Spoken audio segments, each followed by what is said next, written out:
I'm your host, Steph. I'm doing a little live stream from my YouTube music channel where I post nothing but instrumental beats. The reason I'm live streaming from this channel because on my podcast channel I don't have 50 subscribers as of yet. So I'm trying to build that channel up to at least get 50 or more subscribers so I can start live streaming from that channel. Right now, I currently have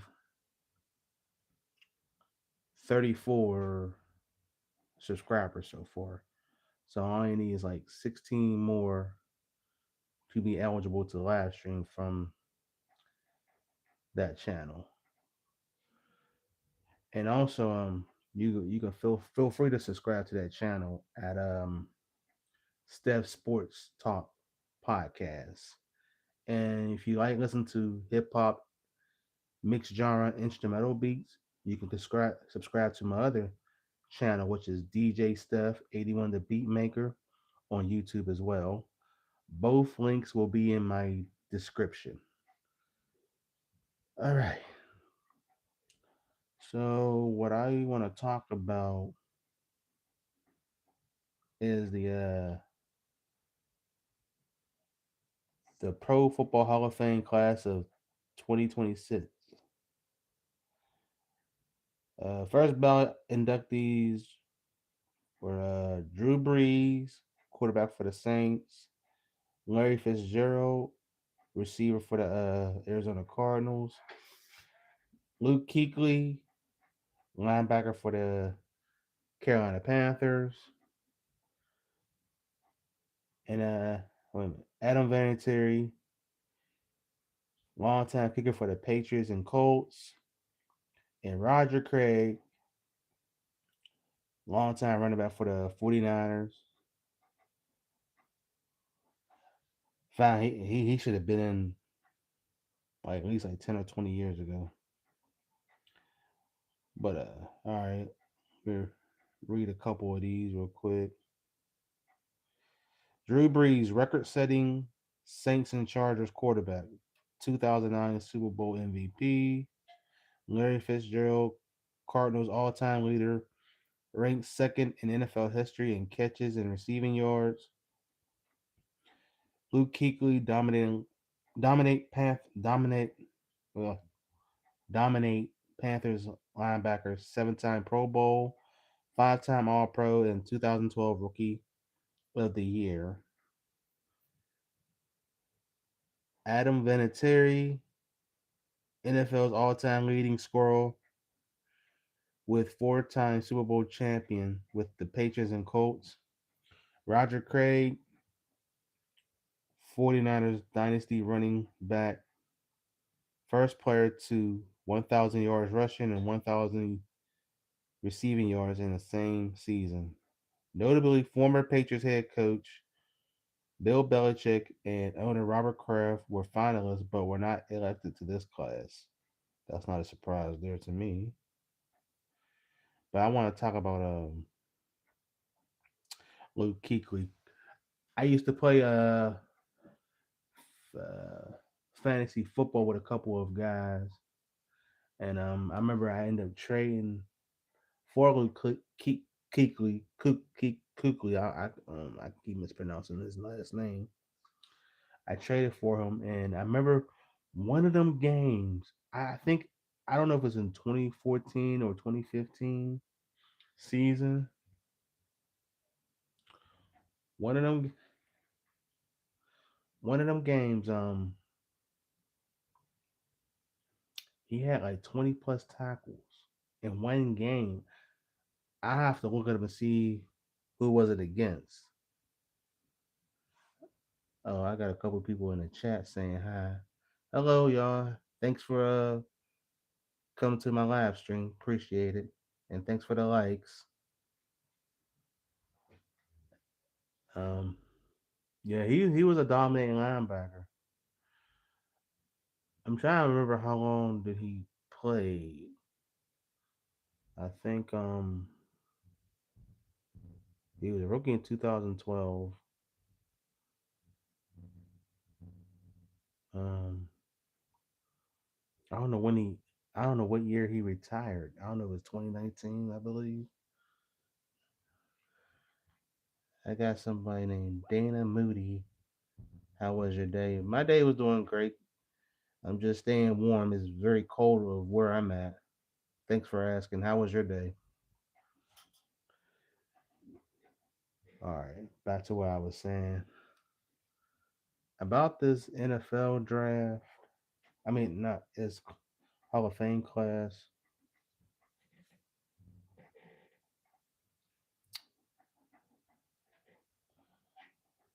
This should have been at least one head coach and one and another player that played in the '70s that was good, but I can't do nothing about the what the voters suggest or whatever.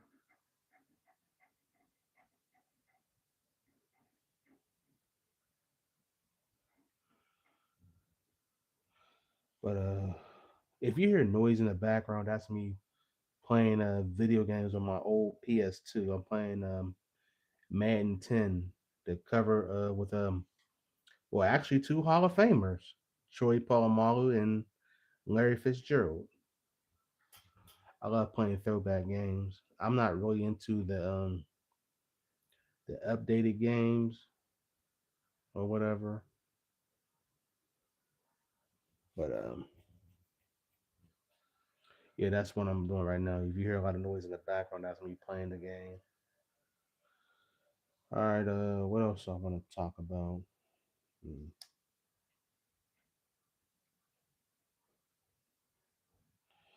Oh, the this past Pro Bowl, the 2026 Pro Bowl. You know what? The one thing I truly miss about the Pro Bowl, I miss the competitiveness of the Pro Bowl because it was very interesting to watch back when I was a teenager in the '90s and in the early 2000s as an adult. I love watching the Pro Bowl because there'd be a lot of guys that worked hard to get in the Pro Bowl by their peers, be voted by their peers and everything. Especially this one Pro Bowl game when a punter ran a fake punt and ran, and Sean Taylor, God rest his soul, ran up to that punter and drilled him. But the punter was okay; he bounced back up. But it made the Pro Bowl exciting. Nowadays, I understand players don't want to get hurt, but it's really not the same. Now they have a Pro Bowl flag football game. You don't even have to have the best statistics to be voted in the Pro Bowl. Back in the days when I was watching the Pro Bowl, your statistics got to be great. But nowadays, you don't have to have great stats to be in the Pro Bowl, especially quarterbacks.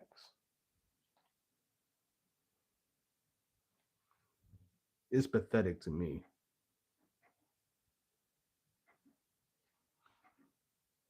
But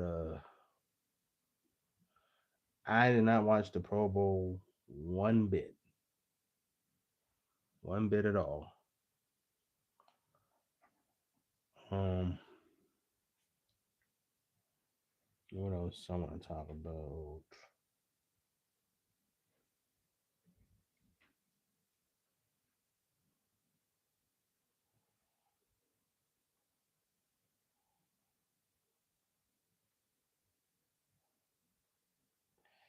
Uh, I'm gonna talk about a little bit about college basketball, my local college basketball. which is the men's Pitt basketball team, Pittsburgh Panthers.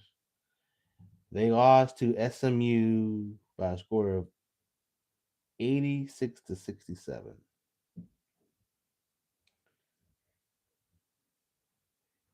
That was a butt whooping for sure because I just realized somebody told me the tallest player that the Pitt men's basketball team has is 6'6". So they're really an undersized basketball team, and I think that's why they're not having the success that they're having this year. They're not having the success that they had in previous years. The total record is 9-15. SMU's record is 16-7, and they had a center that's like 7'2" was dominating inside. Pitt had a couple, from what I heard, had a couple recruits, but one had like some type of heart condition, and probably didn't pass his physical, so he wasn't allowed to be on the team. So I think that's what hindered Pitt because Pitt had a couple of big men, but you know how that NI deals are these days.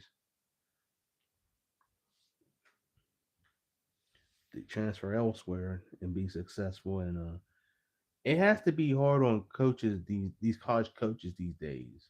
You know, you recruit a freshman, you build him up, develop him, they'll have a great freshman year, and all of a sudden decides to transfer to another school. I had a conversation with another fan about this.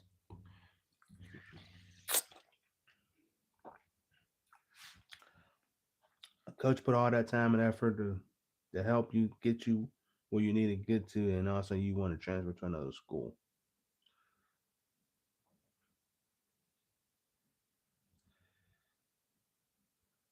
It's pretty. That's sad. That's like a that's too much time consuming. You don't pour it into a player, then he have a great year, then transfer to another school.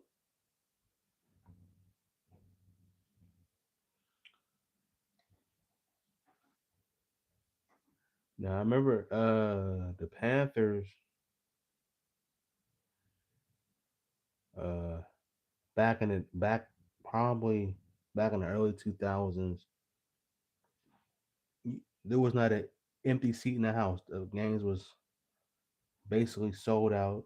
The Panthers were in the NCAA tournament year after year after year. They just couldn't get over the Sweet 16 or the to get to the Elite Eight. It's either the Elite Eight or the Sweet 16. And they fired their coach, Jamie Dixon, and they hired Jeff Capel. And he's been there for the past 8 years. And Pitt made to a couple of NCAA tournaments, but I don't think they can get out of the first round. Now with this NI deals is going on,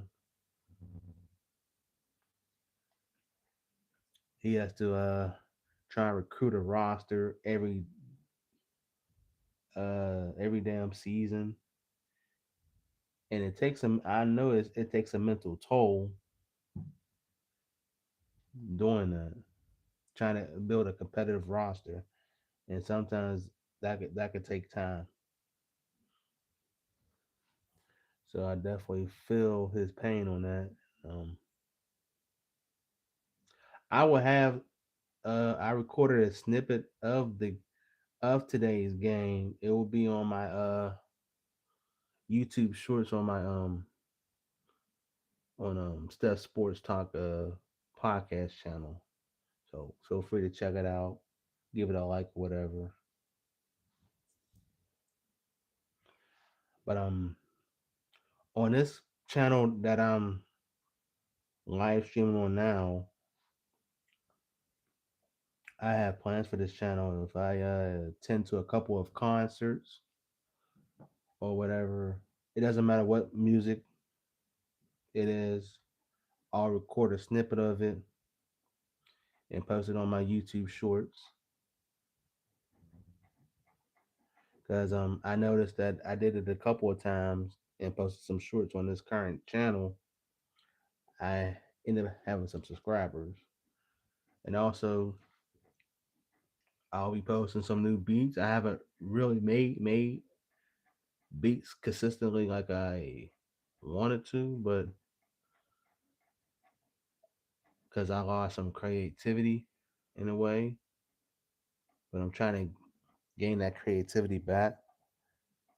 Like I'm trying to have a balance of doing this little bit of sports talk podcasting and creating instrumental beats at the same time. I'm basically not trying to wear myself out on that note. All right, what else I have here?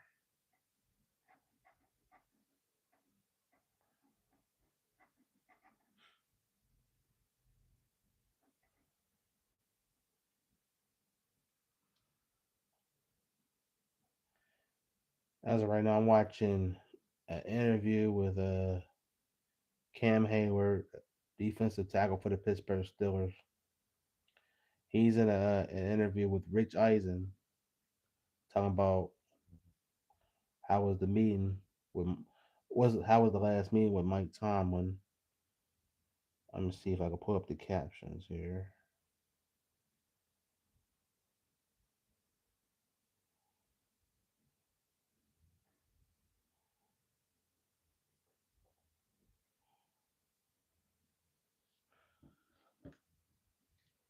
And at the same time, I'm still playing this game.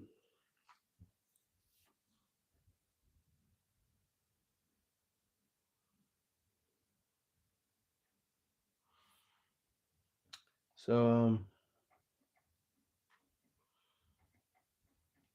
Super Bowl's tomorrow. Seattle Seahawks and the New England Patriots. I said this in my other episode on my podcast channel, who I got for the Super Bowl, and I got Seattle, and a buddy of mine that I had a he was one of my special guests on my podcast channel. He has he has the Patriots. So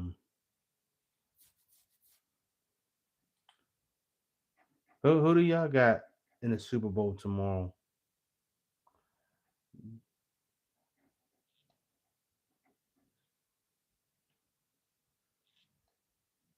I got Seattle because Seattle has an edge. I got them edging over the Patriots. I don't know what my score prediction is. I'll probably go 30,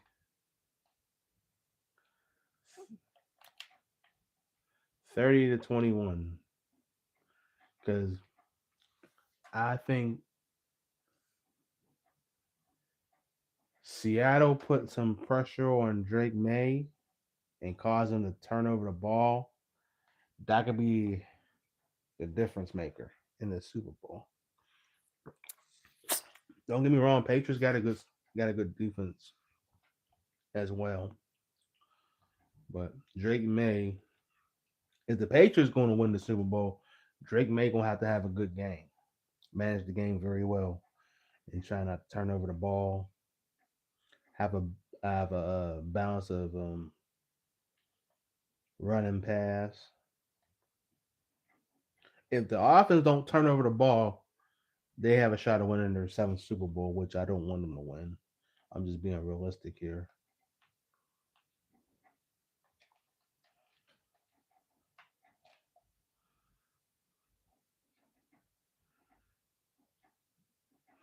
Um,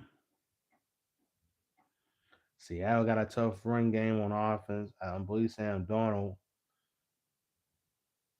can do some things on offense. The quarterback for Seattle, nice. They got a nice receiving core.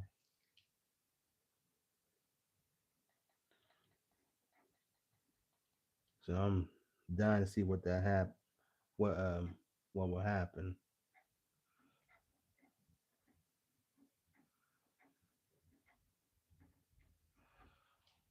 All right. I know Seattle has some lockdown corners.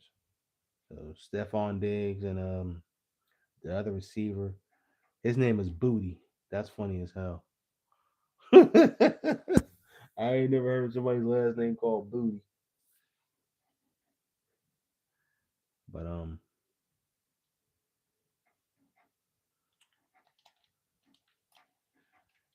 if Seattle can lock them receivers down, it's gonna be a long day for the Patriots.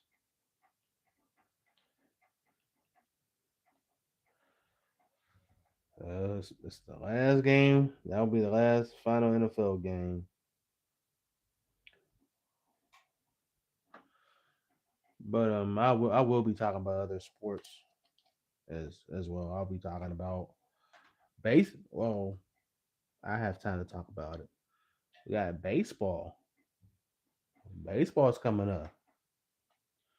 I don't know who's your favorite baseball teams. I don't go against my hometown team, so I might as well add the Pittsburgh Pirates to that list. They are expected to be a competitive ball club this year, especially with the pitching staff that they have.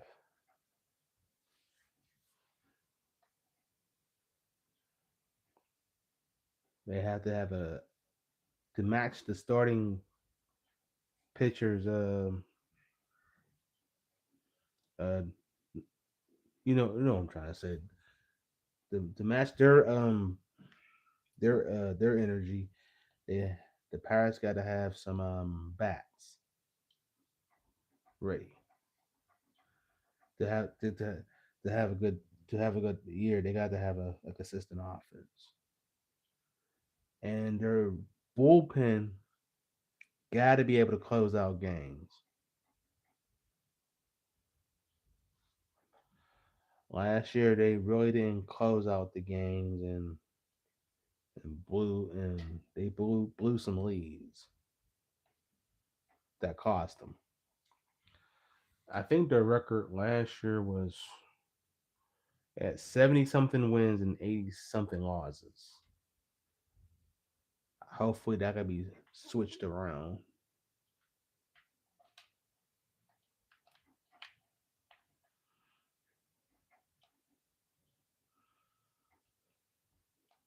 this year. Well, we shall see. Baseball is a long, long season. Well, like 162 games.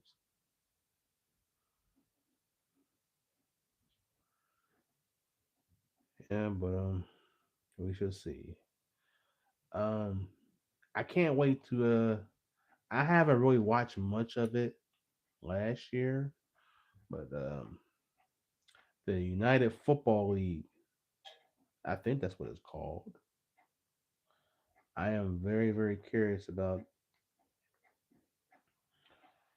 watching that this year.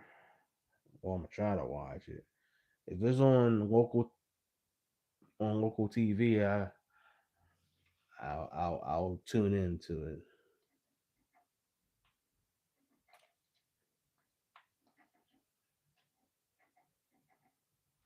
Definitely tune into that. What else we got going on? Oh, we can talk a little bit about hockey.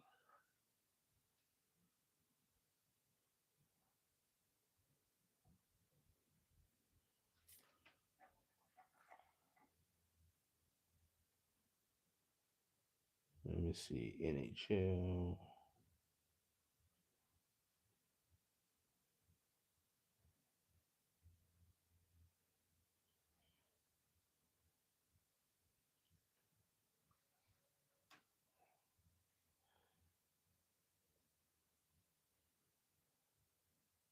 Oh yeah, they're on an Olympic break right now. That's right. The last games were played on February 5th, Thursday. I'm gonna read some of the final scores from the last games that were played. The New York Islanders defeated the New Jersey Devils 3-1. The Pittsburgh Penguins, my hometown team, defeated the Buffalo Sabres 5-2. The Ottawa Senators defeated the Philadelphia Flyers 2-1. The Nashville Predators lost to the Washington Capitals 4-2. The Carolina Hurricanes beat the New York Rangers 2-0. The Tampa Bay Lightning beat the Florida Panthers 6-1. And the Las Vegas Golden Knights defeated the LA Kings 4-1. And the NHL won't resume until February 25th. I'm gonna read some of the upcoming games for that. The Philadelphia Flyers versus the Washington Capitals on February 25th at 7 p.m. The Buffalo Sabres take on the New Jersey Devils February 25th at 7 p.m. The Toronto Maple Leafs take on the Tampa Bay Lightning on February 25th, 7:30 p.m. The Seattle Kraken, I hope I pronounced that right, take on the Dallas Stars February 25th at 8 p.m. The Colorado Avalanche take on I do not know what the name of this. This look like this is an expansion team's name. Oh, okay. The Colorado Avalanche take on the Utah Manmoth. What kind of name is that? It, mm-mm. That's crazy. I didn't even know Utah has a hockey team now. Well, they both play February 25th, 9 p.m. The Las Vegas Golden Knights, they play the Los Angeles Kings February 25th, 10 p.m. The Winnipeg Jets take on the Vancouver Canucks February 25th at 10 p.m. And the Edmonton Oilers play, I don't know if they're the Anaheim Ducks or the Los Angeles Ducks. I don't know. They play on February 25th at 10:30 p.m. Yeah, this will be the second half of this NHL season, the race to the playoffs. Well, they call it the Stanley Cup playoffs.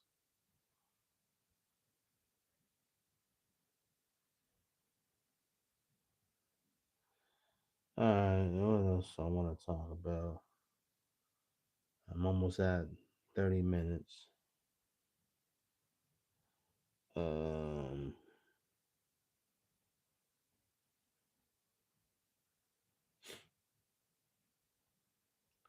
Oh, okay. I could talk about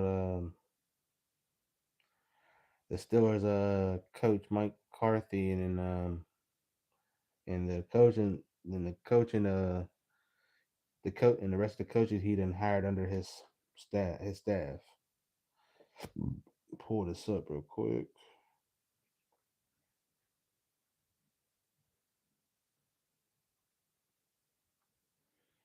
I'm gonna pull up still his coaching staff.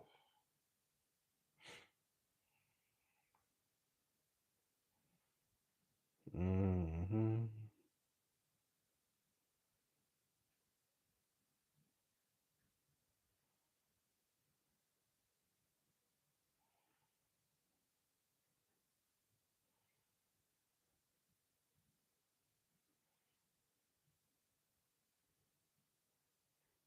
I'm trying to see.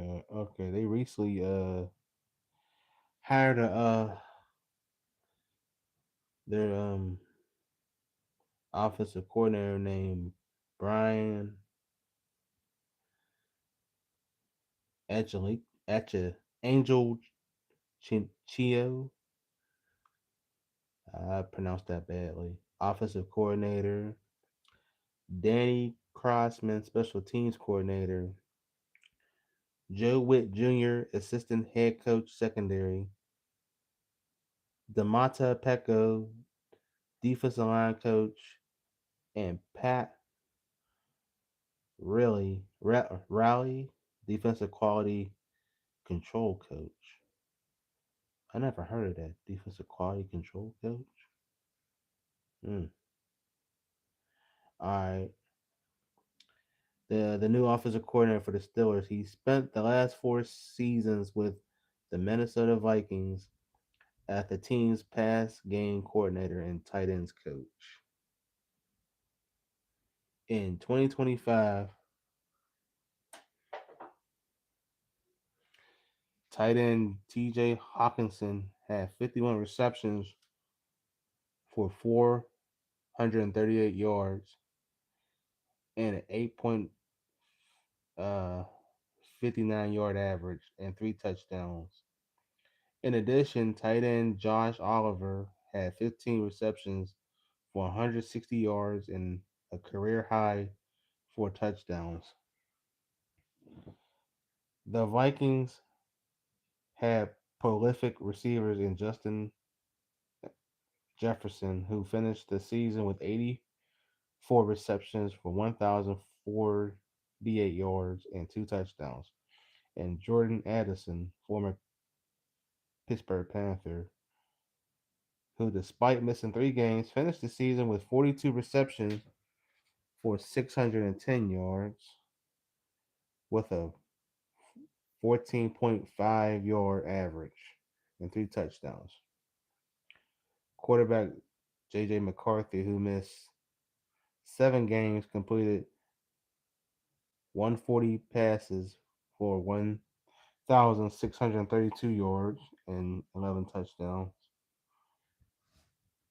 In 2024, the Vikings, without Hawkinson for the first seven games of the 2024 season, but upon his return in Week 9, he had 41 receptions for 455 yards, the most receptions and sixth most yards by a tight end in that span.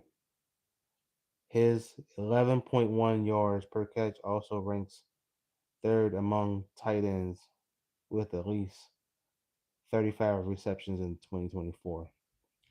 The offensive coordinator helped Hawkinson finish second among tight ends in receptions, 95, and receptions of at least 20 yards, 13 in 2023. He was also tied for second in receiving first downs, 48, and fourth in receiving yards, 960. Hawkinson's 95 receptions marked most by a tight end in a single season in franchise history, topping Cal Rudolph's 83 catches in 2016. And his 95 catches are the 18th most in a single season in NFL history among all tight ends. He was also just 45 yards shy of surpassing tight end Joe Center, 1,004 yards receiving in 1981. That's the year I was born.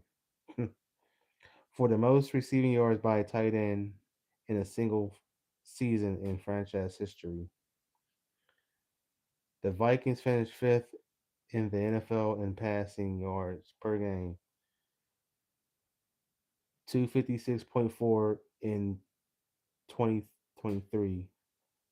They were one of three teams to rank inside the top six in the league in passing yards per game in each of the past two seasons.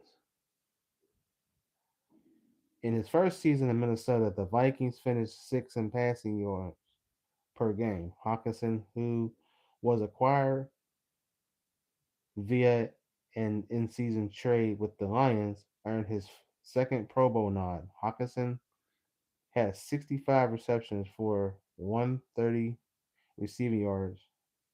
730 receiving yards, 730 yards receiving, and four touchdowns following the trade.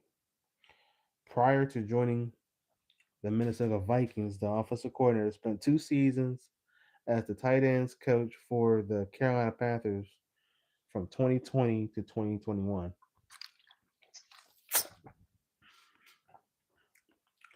While in Carolina, he's worked with tight ends Tommy Tumble and Ian Thomas. Tumble, a third round pick in the 2021 NFL draft, had 20 receptions for 180 yards and a touchdown in his rookie season.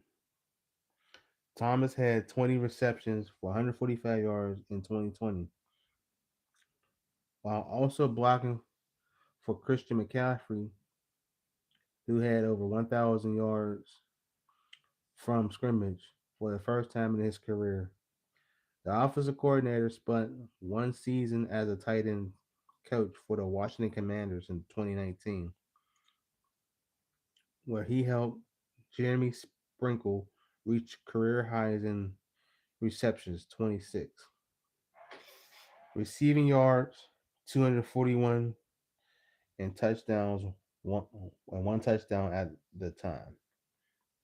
Coach Mike McCarthy and the new offensive coordinator as a part of his staff in Green Bay for three seasons, 2016 and 2018, as the tight ends coach. Under the new offensive coordinator, tight end Jimmy Graham was the Packers' second leading receiving in 2018 with 636 yards.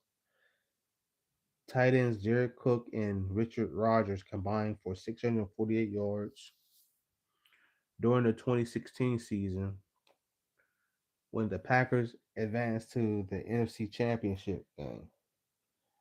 I guess that was they was playing against who the hell they was playing against? I believe Seattle. I believe they was playing against Seattle against Legion of Boom.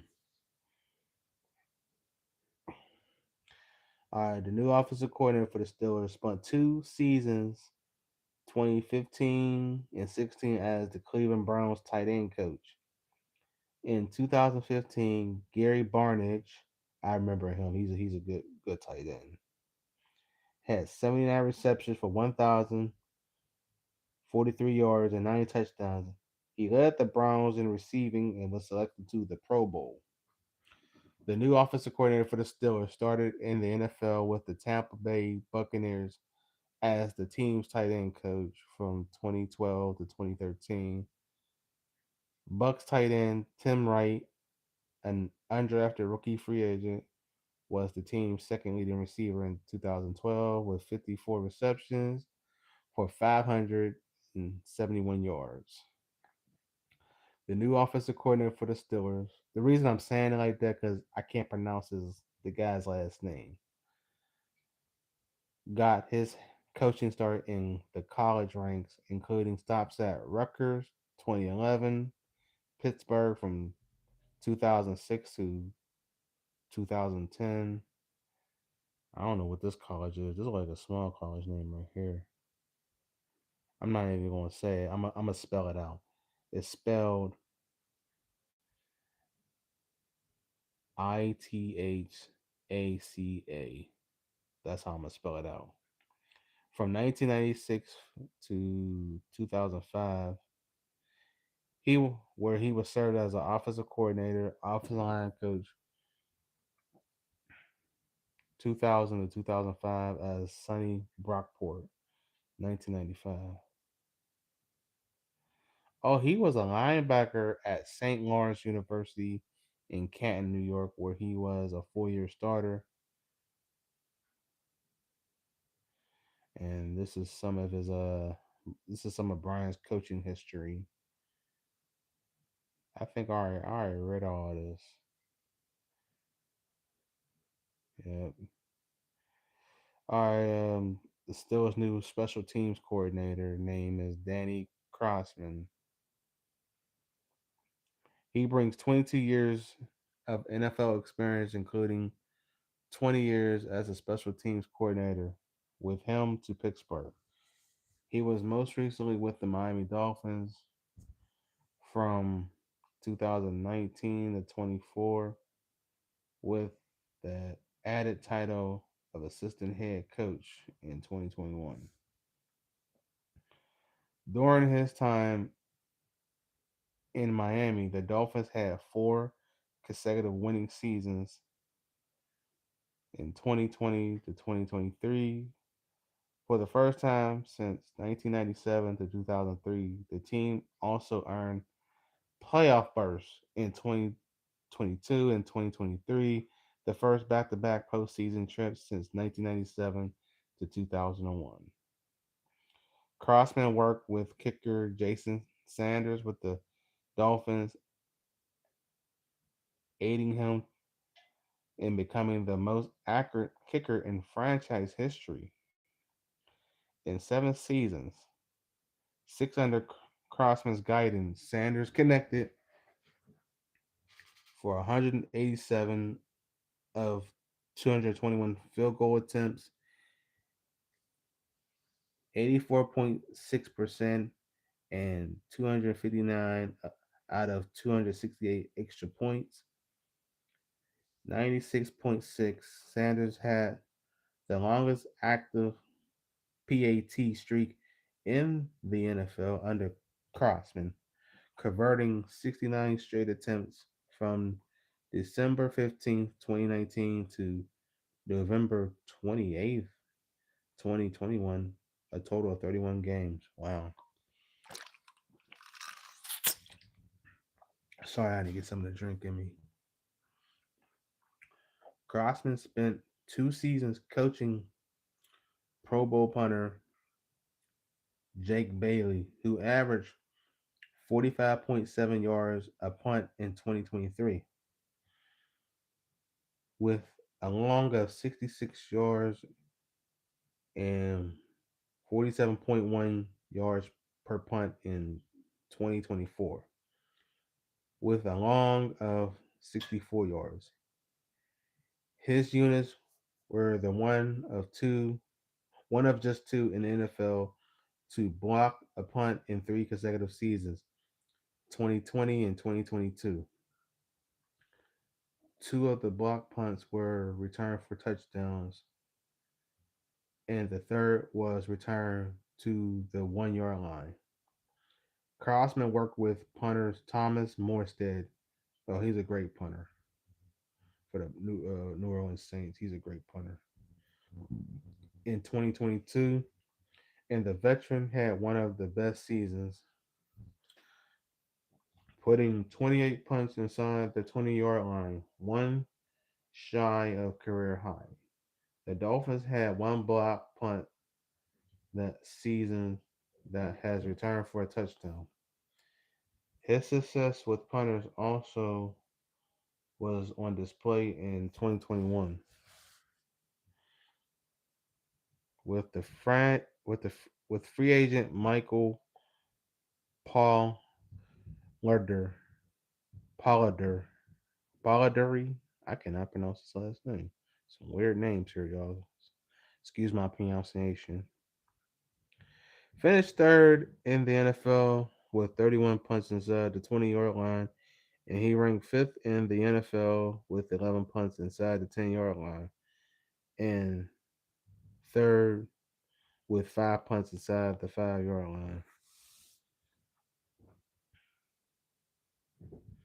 The Dolphins special teams unit was the seventh best per veteran sports writer Rick Glosson yearly rankings in the NFL in 2020, while Sanders earned All Pro honors trying the franchise points record with 144. He earned AFC Special Teams Player of the Week twice and AFC Special Teams Player of the Month once. Sanders also won the AFC Special Teams Player of the Week twice and AFC Special Teams Player of the Month once. In 2019, Sanders also threw a touchdown pass on a fake field goal attempt, which was named the NFL's Bridgestone Clutch Performance Play of the Year at the NFL Honors. Crossman spent 6 years as a special teams coordinator for the Buffalo Bills 2013 to 2018. During his time with the Bills, the special teams unit in 2014 was ranked second in 2014 and seventh in 2017 per Glasson's rankings. Crossman spent 3 seasons as a special teams coordinator for the Detroit Lions. During his time there, the kicker Hansen set a Jason Hansen. I remember Jason Hansen. I forgot how many years he played in the league. He played with Barry Sanders was in the league. Jason Hansen set a Lions record with 134 points in 2012, the most in his 21-year NFL career. Yup. Wow, he played 21 years. Oh my goodness. He played when Barry Sanders was playing. Damn. Damn, damn, damn. All right. What else? Crossman NFL got his start in the NFL with the Carolina Panthers as a special teams assistant from 2003 to '04 before he was promoted to special teams coach 2005, 2006, and special teams coordinator 2007 to 2009. The Panthers had 3 postseason appearances during Crossman's time, winning the NFC South twice and the NFC Championship in 2003. He spent 10 seasons working in the college football before moving to the NFL. Crossman played college football at the University of Pittsburgh, where he was an All American and Big East defensive back. He also started at fullback in 1988. Crossman was the team captain for the most valuable player his senior year in 1989. Wow, I didn't know he played for Pitt. I'm gonna have to look him up on YouTube what his highlights are like, because he was an All American and All Big East defensive back. Wow, it's a good thing I'm reading. I'm getting a lot of knowledge about these coaches that the Steelers just recently hired. Wow, that's crazy. Who else we have here?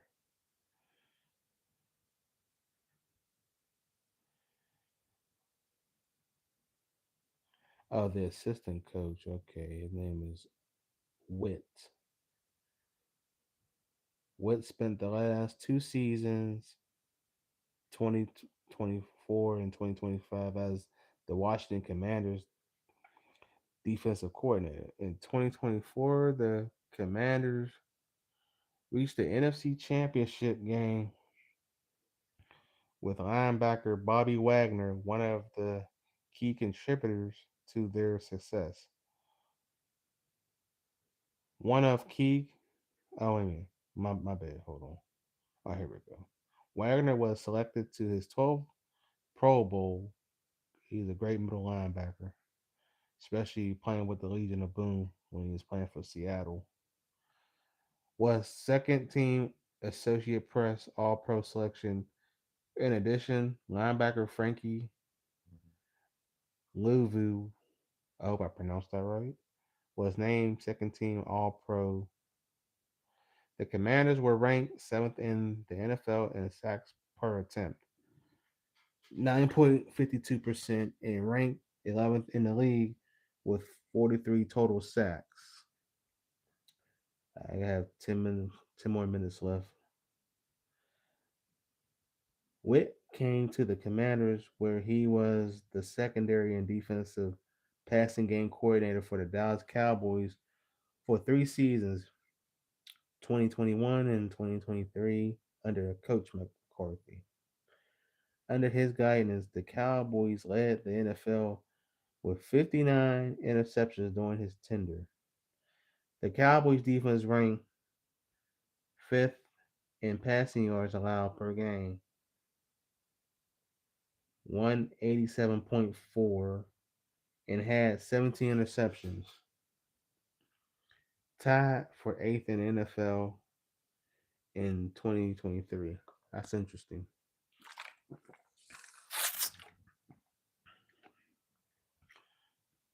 Cornerback Deron Bland, oh, of which he signed a contract extension this past season before the 2025 season started, set an NFL single season record for the most interceptions returned for a touchdown with five, while earning Pro Bowl and AP honors. The Cowboys defense also allowed 27 plays of 25 plus yards and the second fewest in NFL. In 2022, the Cowboys defense ranked eighth in net passing yards per game, 200.9, tied for 10th in completion percentage, 62.7%, seventh in interceptions with 16, and tied fourth in big plays allowed with 24 of 25 plus yards. Trayvon Diggs flourished, recording 3 interceptions, 14 pass defense, and forced incompletion percentage of 21.1 per Pro Football Focus. As he was selected to the Pro Bowl, Bland, who was drafted in the fifth round, led the team with 5 interceptions. In Witt's first season with the Cowboys, excuse me, the pass defense showed marked improvement, ranking in the top 10 in opponent completion, percentage third, and interceptions first. Diggs led the NFL with 11 interceptions, tying the franchise record. All right, Trayvon Diggs, he got released by the Cowboys, I think, going towards the end of the regular season because I think the Cowboys on Christmas Day were playing against the Washington Commanders. And I believe they won the game. I don't remember the final score of that game. So I think after the game, whatever, instead of him going on the team flight to go back to Dallas, I guess Tavon Diggs got family in the DMV area, which is DC, Maryland, and Virginia, between them states. He has some family, so he decided to stay back, spend time with family. And he also went to a concert. And far as I know, probably within that day or the next day, he got released from the Cowboys. He was under his final year of the contract with the Cowboys anyway. He got cut by the Cowboys and got picked up by the Green Bay Packers. And now I'm interested now where he's going to go because he's likely a free agent if he's going to re-sign with the Cowboys. I mean, not re-sign with the Cowboys. No, he's not going to re-sign with the Cowboys. No, is he going to re-sign with the Packers or go elsewhere? If I was him, he should re-sign with the Cowboys because of Michael Parsons. Him and Michael Parsons got a dope friendship outside of football. So what else I want to read here? I got like 5 minutes left before I end this live stream session. Uh, I'm gonna read a little bit more about this coach real quick. Woods spent the two spent the 2020 season as the pass game coordinator, secondary coach for the Atlanta Falcons, and the 2019 season as the Cleveland Browns pass game coordinator, secondary, and the Browns ranked seventh against the pass, allowing 216.9 yards per game. The defense tied for eighth in the NFL with 14 interceptions. Witt also was with McCarthy in Green Bay, where he started his defensive quality control coach 2008 before being promoted to the cornerbacks coach from 2009 to 2017 and the pass game coordinator in 2018. During his time with the Packers, he was a part of the Green Bay Super Bowl championship team. During his tenure, the Packers had a league high of 176 interceptions while ranking ninth in opponent passing rating of 83.2. That's interesting. In addition, of the defense ranked seventh in opponent completion percentage of 59.8 and touchdown to interception ratio, which is 1.34. Wow. Well, this is going to be very interesting with this new coaching staff under Mike McCarthy for the Steelers. There's 19 assistant head coaches on this team. 19, the most in probably in Steelers history. Only coach that hasn't really been hired yet is a tight ends coach, but I don't think nobody's ain't sweating it right now. So I think the coaching staff's in place right now. Now it's time to turn their attention to the roster. And Aaron Rodgers, the Steelers left the door open for Aaron Rodgers to return for his. I believe this will be his 23rd season in the National Football League, but I'm not sure. They have left the door open from the return, but left the deadline. Here's my thing before I end this session right now.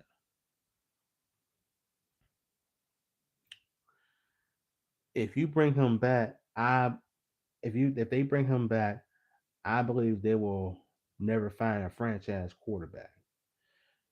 Their quarterbacks right now is Mason Rudolph and Will Howard. I believe Will Howard is a franchise quarterback, even though he hasn't taken a snap in the NFL yet. But if you bring Aaron Rodgers back, you're going to stunt the growth of Will Howard. I'm sure he learned a lot from Aaron Rodgers during his year with the Steelers. So on that note, I'm going to end this live stream session. Thanks for enjoying this podcast. And this will be streamed on Dope Track Radio as well. So more adventure series, sports context series coming up as well. So until next time, peace.